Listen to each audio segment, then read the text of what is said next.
good afternoon, everyone. Bonjour à tous. I'm a faculty member in the Department of Statistics at Berkeley. So when I don't do administration, I'm a professor.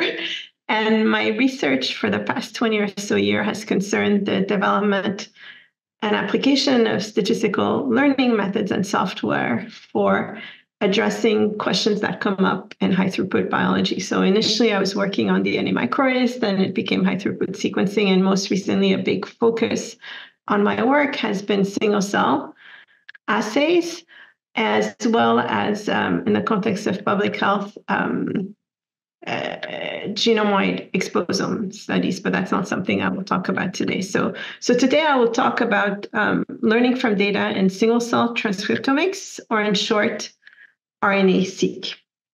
I've had the privilege of working with wonderful PhD students and postdocs, Philippe Boileau, Florida Constantine, Nima Hejazi, Fanny Perotto, David Erisso, Hector Roux de Bézieux, Kelly Street, and Koen van den Berg. And I would like to give special thanks to John Nye and his lab. John has been my collaborator over 20 years, and he's motivating our work in this area. And I would also like to thank my collaborators in statistics and computer science, Peter Beacon, Liven Clément, Elizabeth Purdom, Jean-Philippe Vert, and Nir Yosef. So here's an outline of my presentation. It's basically a survey of the main steps in a workflow that we've developed to analyze single-cell RNA-seq data in order to study how stem cells differentiate. So for each step, we've implemented the methodology that we've developed in open source R software packages, which we're releasing through the Bioconductor project. So today I'll focus mostly on the latter part here of this outline, which concerns trajectory inference. So let's start with the biological question, which motivated all of our work in this area. So our collaborators in the Nye lab are interested in studying how stem cells differentiate in the olfactory epithelium, in short, OE. Their research has important implications in health and medicine, for example, to the prevention and treatment of neural tissue damage and degeneration. So think Alzheimer's disease. So here we'll be focusing on a specific type of adult tissue stem cell, the horizontal basal cell, or HBC. And we're using the p63 protein as a molecular switch. So under normal conditions, HBCs self-renew. And when p63 is knocked down, they start differentiating into a variety of cell types that include neurons and sustentacular cells. So I'll present results on two data sets. First, an early and rather small data set that comprises about 700 cells. And with this study, we're looking at the differentiation process of HBCs using single-cell RNA-seq to measure gene expression levels at the resolution of single cells in mice that are wild type, and also in mice that have the p63 gene knockdown.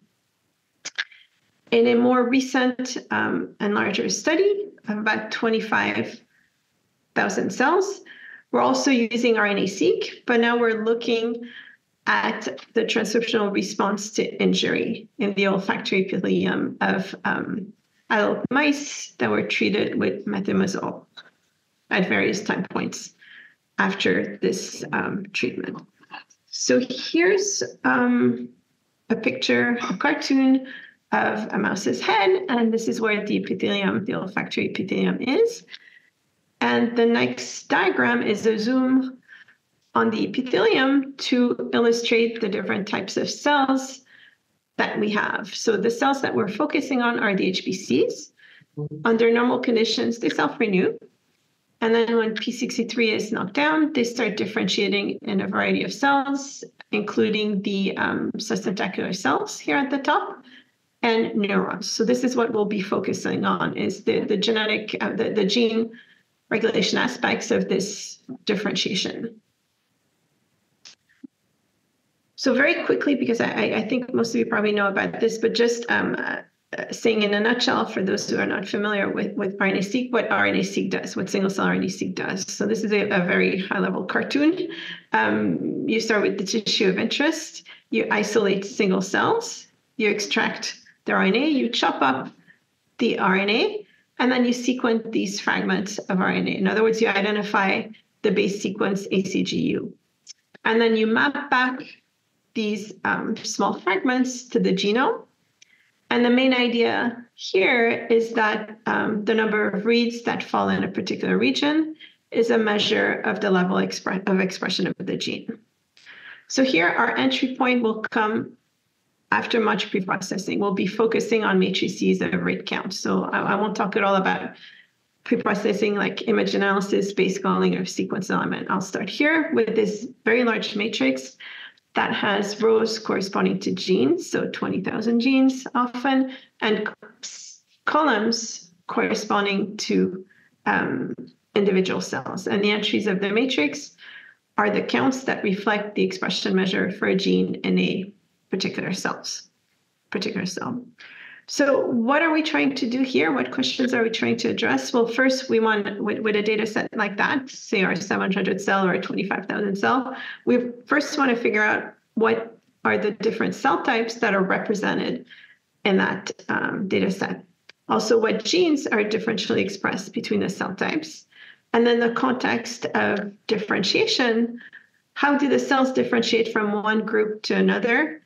And what are the genes involved in that differentiation process? So before I show you data, I'll just say a few words about the workflow that we've developed for analyzing single-cell RNA-Seq data. So this is more of an advertisement of the work that we've done, because I won't have much time to spend on any of these topics. And here in gray in these slides is the name of the R package that we've developed to implement the methodology. And I'll be providing the slides after my presentation if you'd like to look a little bit deeper into any of these topics. So before we do anything, we look at data. That's exploratory data analysis. We want to make sure that we understand our data and we detect the main features of these data, whether they're good or bad. So looking at data is really crucial to avoid garbage in, garbage out, especially with these very large data sets where there's not really safety in numbers. The large number can mask a lot of problems, actually. We also spend much time on pre-processing, in particular normalization. And that's the adjustment of read counts for unwanted technical effects.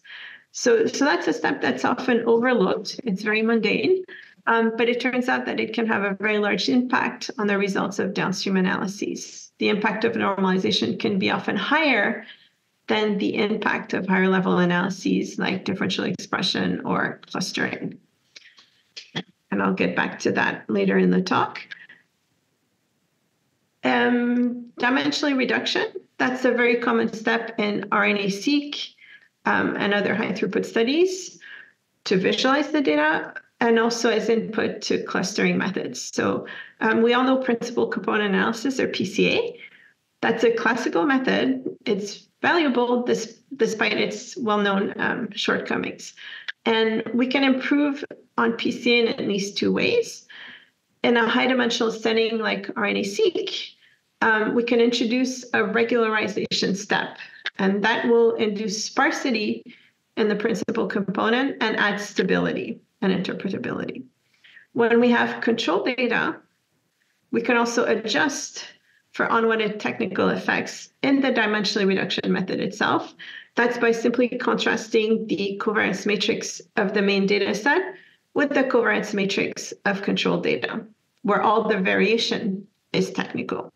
So in SCPCA, sparse contrastive principal component analysis, we've combined these two approaches to yield a method that removes unwanted variation, but also stabilizes the signal that you extract for your low-dimensional mapping.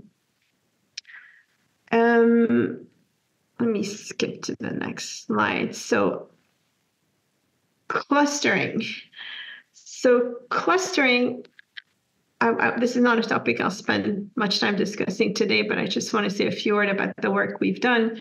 So clustering of genes or sample is a very common task in genomics for its own sake, but also it's a useful tool for quality control and exploratory data analysis, or as input to other methods, like here, the lineage inference method that I'll discuss at length.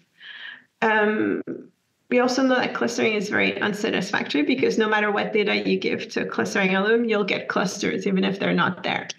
Furthermore, the more clusters you have, the more unstable and less generalizable they are. So rather than proposing a brand new clustering method, we've taken two approaches to clustering. One of them is this resampling-based sequential ensemble clustering approach, or RSEQ. And this is a general and flexible framework to allow the user to apply and compare a variety of different clustering algorithms and tuning parameters, and then aggregate the multiple candidate clusterings into a more stable consensus clustering. We've also developed DUN, which is a cluster merging procedure that allows you to navigate the trade-off between cluster resolution and replicability across data sets. And then next is what I'll spend most of today's talk on, which is the lineage, the trajectory inference, lineage inference in context of stem cell differentiation. So I'll go directly to our data set then. So let's look at the data that we have. So here I'll start with the our smaller data set, where we have about 700 cells. And on each of these cells, we have not only the expression measures for all the genes in the genome, but we also have quality control measures that reflect alignment properties and sequence composition of the reads. So what we see here are box plots of the QC measures stratified by batch. And the batch here corresponds to the sequencing runs. So we have 700 cells, and they come from different batches, and they each have a dozen or so QC measure. And here, those are box plots for only 4 of the QC measures. Without focusing on details, the main point here is that the quality control measures vary both within a batch. This is the width of the box plot, and also between a batch. See, this pink batch here has much higher number of reads here than other batches. And there is also variation for the other QC measures, like alignment features. So this is something to keep in mind. More importantly, the QC measures are associated with the read counts. So the QC measure is associated with the quantity of interest. So this is a way to, let's just look at the figure on the left. This is a scatter plot of the first principal component of the QC measures and the first principal component of the counts. And each dot here corresponds to a cell, 700 cells, and each dot here is colored by the batch. Okay, so there is an association between the QC measure and the count that you care about, and this is another way of displaying that. So this is something to keep in mind in normalization.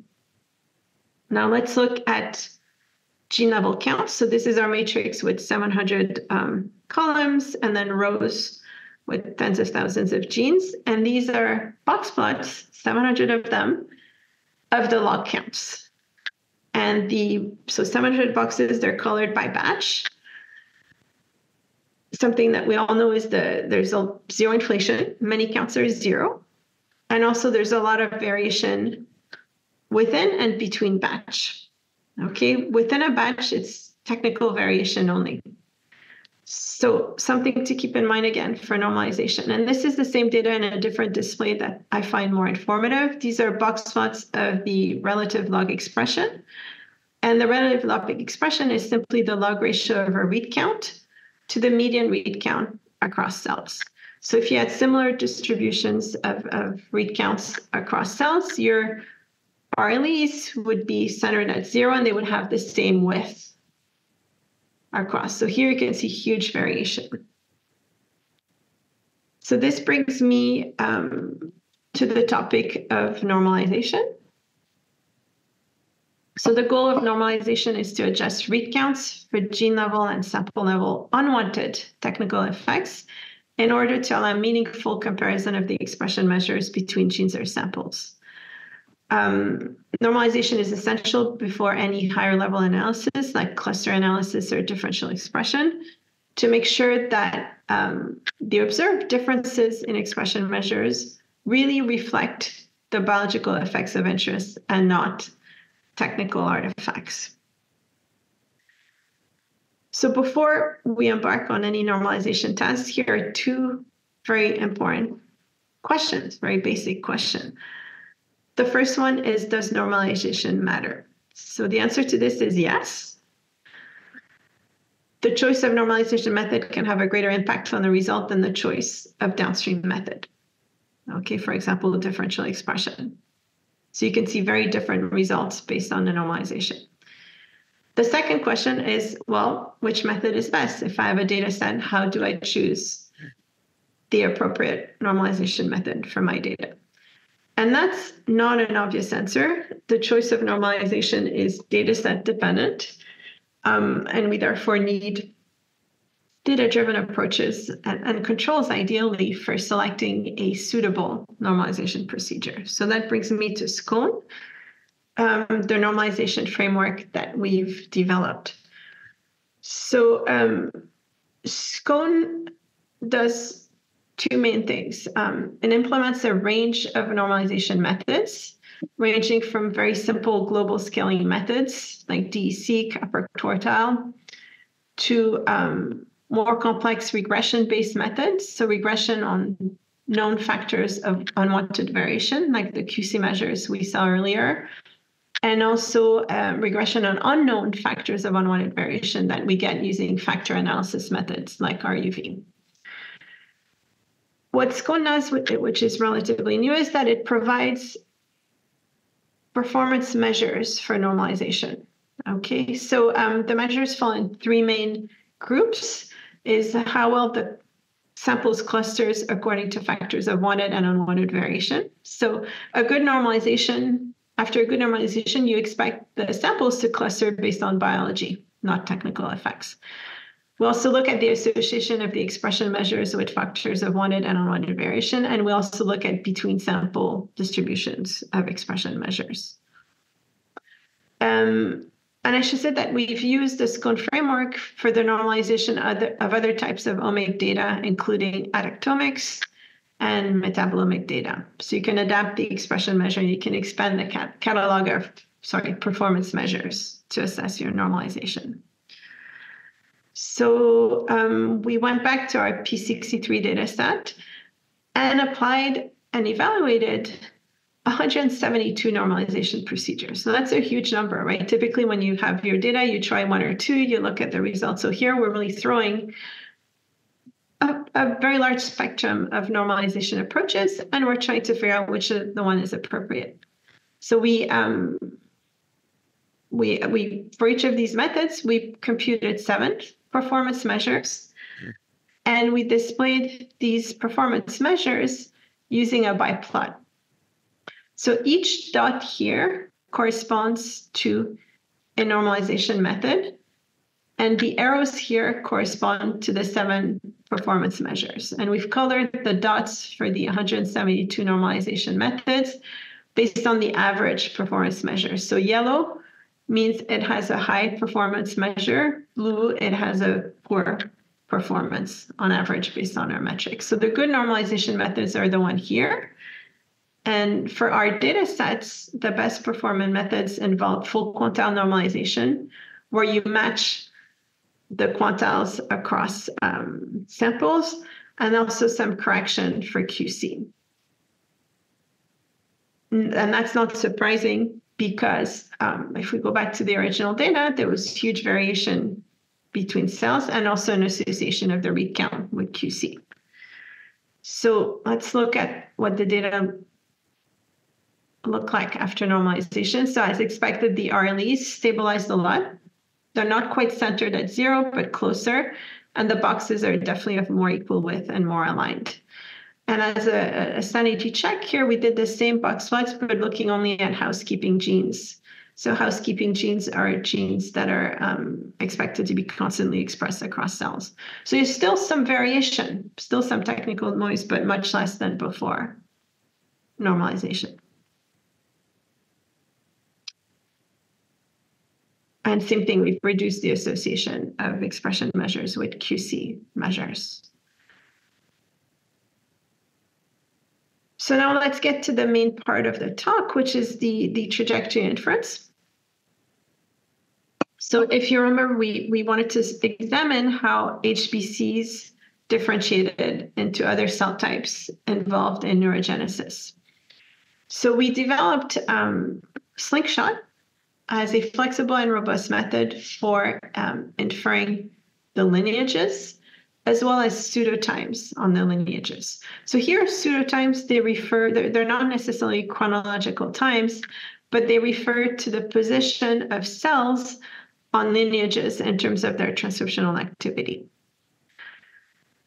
So Slingshot allows the identification of any number of novel lineage with the option to incorporate subject matter knowledge. So in our cases, we knew that some of the terminal cell types would be neurons and also would be sustentacular cells. So we can provide that information to the lineage inference method. So there are two main steps in Slingshot. One of them is to infer the global lineage structure. And we do this, so by that I mean the number of lineages and where they branch, at which cell types they branch. And we do this using a minimum spanning tree, or MST, on the cell clusters.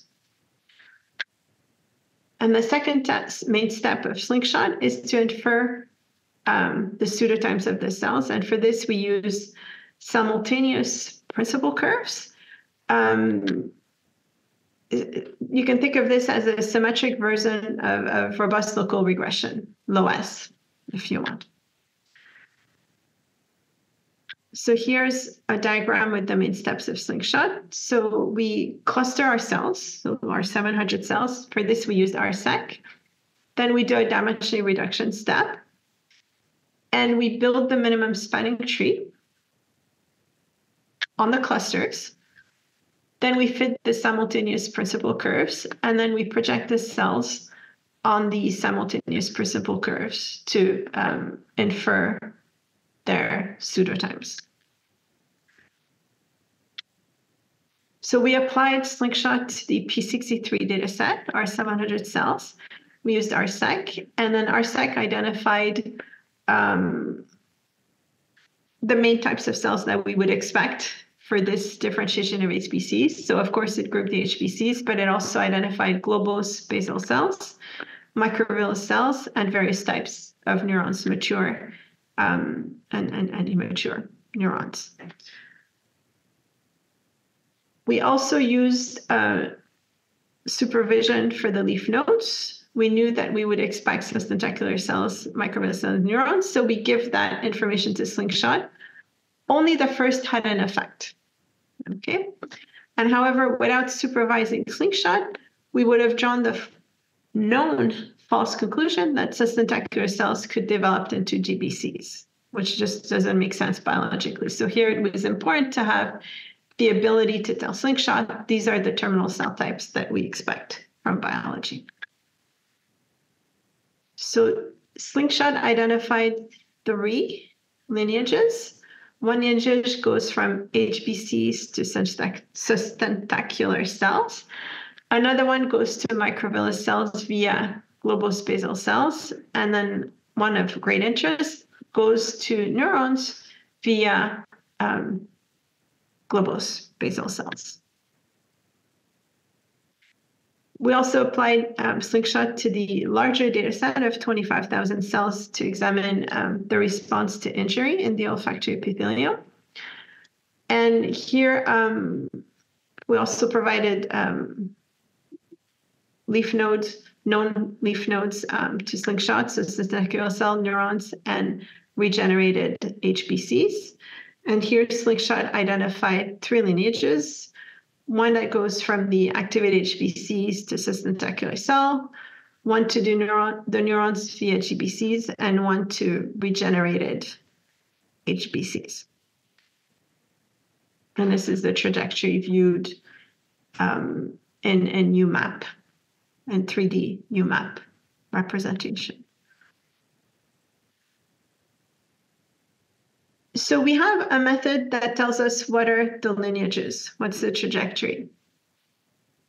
The next step is really the one of interest, which is to identify the genes that are associated with these lineages. And that's what will give us insight into the biological process that underlies differentiation. So most approaches to date assess differential expression between discrete groups of cells, between cell clusters. So saying what are the genes, for example, saying what are the genes that are differentially expressed between subtentacular cell and neurons, or what are the genes that are differentially expressed between neurons and subtentacular cells. And here we have several cell types. So it's like, which comparison do you choose? And is that really informative?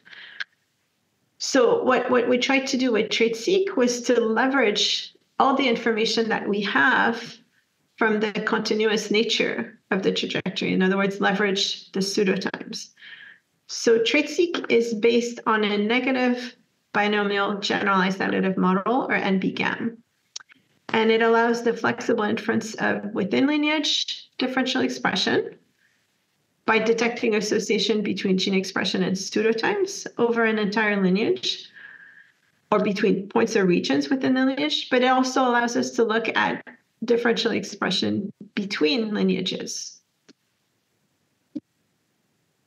And we identify a range with this flexible NBGAM. We can identify a range of differential expression patterns by looking at different linear combination of the NBGAM regression coefficients. So you can think of an NBGAM as a very complicated regression model. So here's a look at data on which we're going to apply TraitSeq. And here we're displaying data for one very well-known transcription factor, GenB. This is a scatter plot of the log expression of GenB versus the pseudotypes of the cells. This is the OE injury response data set. So we have 25,000 cells. And the dots here correspond to cells, and they're colored according to the cell cluster. There's the legend here, like GBCs, HBCs, neurons, subtentacular cells. And on the right, it's the same data, except that we've overlaid the negative binomial gap fit, or regression, if you want, for each of the three lineages. So remember, our lineages here are neuronal. The dark one here, the green one is the subtentacular cell lineage, and the yellow one here is the regenerated HBC lineage. So it's a more flexible regression than linear regression, so we fit that. And then we'll have coefficients along each of these regression, and we'll be able to ask, are the coefficients different in various types of ways to detect different types of differential expression patterns.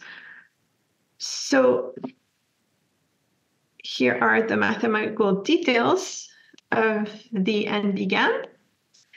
It basically relates the expression measures Y to the pseudotypes T. So here G indexes genes, I indexes cells, and L indexes the lineage that we're on. So here we have three lineages. And the mean of the negative binomial GAM, mu, is parametrized in terms of cubic spline functions of the pseudotypes T. These are the cubic spline functions. And these cubic spline functions are described here. So essentially, without getting lost in the notation details, we're parameterizing the mean of the expression measures in terms of functions of the pseudotypes. And we have regression coefficients here that are the beta J's. Okay, so the simplest model you would fit would be a linear model where you would say the mean of the Y's is beta times the T's. But that's clearly not a good representation of the data. So the NBGAM is just a more complicated representation, a more flexible representation. But the idea is the same. You relate mean of the expression measures to the pseudotimes, and then you have regression coefficients. And now that we have these regression coefficients, we can look at differences between them. And it's not just, are you different between two cell types? It opens up a range of possible combinations of regression coefficient called contrast to detect different types of the patterns. So these are our parameters of interest. And here's a toy example to illustrate how TraitSeq works. So this is, again, a log count plot versus pseudotime for a gene where we have two lineages, a blue and an orange lineage. This is the NBGAM fit. So just by eye here, you can say, well, there's differential expression of the gene in the blue lineage, but there's no differential expression of the gene in the orange lineage. And also you can tell there's differential expression of the gene between the two lineages. So this is an example of the test that we've implemented in Slingshot. The rows here of this cartoon matrix correspond to different types of patterns of expression for a gene. So there's differential expression within lineages, but not between lineages, right? This is the example we just illustrated above. Here, there's differential expression within lineage, but not between lineage. But also, the expression pattern here of the orange lineage is very different from that of the orange lineage here. So we've implemented various tests for differential expression within a lineage and between the lineage by looking at different combinations of the coefficients. And there's more detail in the package vignette and then the paper. But the idea is that you can distinguish between this pattern here in orange and this pattern here in orange by looking at the right types of contrast. So the rest of the talk, I'll show you the what Slingshot and DSeq look like when we apply them to our two data sets. So in this figure, we were interested in identifying genes that are differentially expressed within the neuronal lineage. So this is a heat map of the fitted values from TraitSeq for the genes here, the top 200 genes that are differentially expressed in the neuronal lineage. So you can think of a pattern kind of like this, or like this, or like this for the neuronal lineage. And the cells are on top, right? So you can see that we've ordered the cells by pseudotime. So from this plot, you can see right away that there are 5 gene clusters that emerge, and they each have a different region of activity during the developmental process. So those genes are more active in the middle, those genes are more active at the end. So this is looking at differential expression patterns within a lineage. The plot on the right is asking the question, can we find genes that are differentially expressed between the lineages, right? Because you could have no differential expression within one lineage, but differential expression between the two lineages. So this is what we're looking at on the right here. So these are plots of log counts versus pseudotimes for 4 translation factors that were discovered by TraitSeq. And it turns out like all these translation factors, SOX11, ALF5, BCL11B, and SAPPB, are known to be involved in epithelial cell differentiation. So here's a recap of the findings. So a heat map of the top 200 DE genes for the neuronal lineage reveals 5 gene clusters with different regions of activity. 4 of the translation factor that are DE between lineages are related to epithelial cell differentiation. So overall, there's more plots that I don't have time to show, but we were able to uncover translational programs active in each of the 3 lineages and identify both known and novel marker genes. It turns out that subtentacular cells are produced by direct conversion of HBCs without cell division. By contrast, microvillus and neuronal cells are produced by an intermediate proliferative state, the GBCs. We took TraitSeq one step further, which is to calculate numerically the first derivatives of the NB GAM fits. And this allows us to identify what transcription factors are significantly increasing over pseudotime, and also locate the pseudotimes at which they peak. So overall, this gives us the ability to identify transcription factor activity cascade in each lineage. So let me jump to, in the interest of time, let me jump to this plot here. Here we're focusing on the neuronal lineage for the OE injury data set.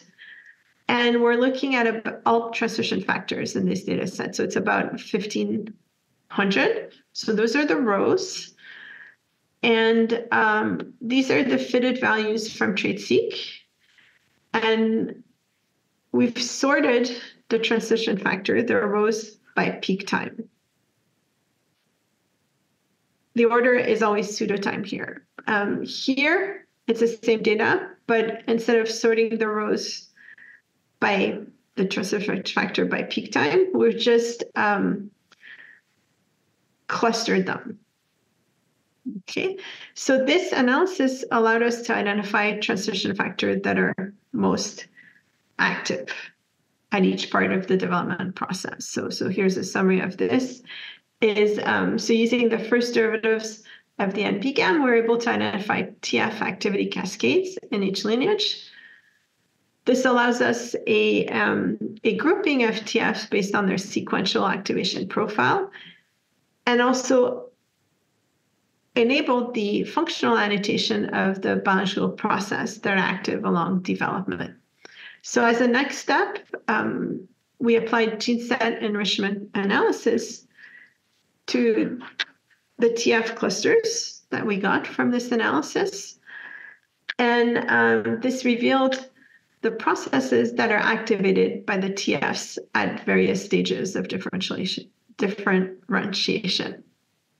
So for example, in the neuronal lineage, it turns out that this analysis suggests that the TFs are involved in stress response at the early stages, then in cell cycle regulation and neuron differentiation at the GBC and IOSN stages, and then at the end of the lineages, they're involved in processes like dendrite development, cell projection, and calcium-mediated signaling. And we did similar analyses for cystentacular and the HBC lineage, and this eliminated the types of processes that are involved.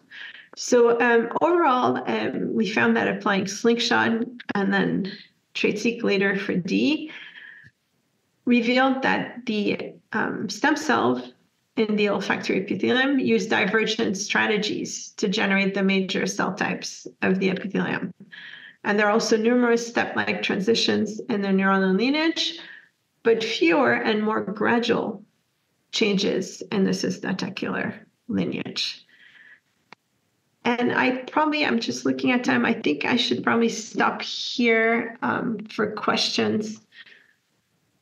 I won't have time to really get into the other topic I was thinking I might have time to discuss, which is transcription factor activity inference. But you'll have my slides. So thank you very much for your attention, everyone.